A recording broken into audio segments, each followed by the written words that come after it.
Bike নিয়ে কলেজে আসে। সে দেখতে পায় তে তার বান্ধবীদের সঙ্গে আছে। জাংকুক দেরি না করে চলে যায়।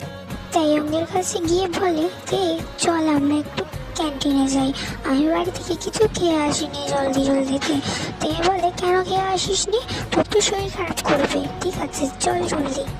তে আর জাংকুক যাওয়ার পর ওর সব বান্ধবীরা বলতে থাকে, এদেরকে দেখে তো মনে হয় এরা বয়ফ্রেন্ড গার্লফ্রেন্ড। আবার সবাইকে বলে বেড়ায় যে এরা বেস্ট ফ্রেন্ড। এই মিথ্যে কথাগুলো কেন যে বলে এরা, আর দেখায় যেন ওরা বয়ফ্রেন্ড গার্লফ্রেন্ড না। তখন লিজা বলে, যাই হয়ে যাক না কেন, আমি তো জাংকুককে আমার বয়ফ্রেন্ড বানিয়েই ছাড়বো। Time skip. তে আর জাংকুক ক্যান্টিনে বসে বসে জাংকুক খাবার খাচ্ছে, আর তেইয়ং তার দিকে তাকিয়ে আছে এক দৃষ্টিতে।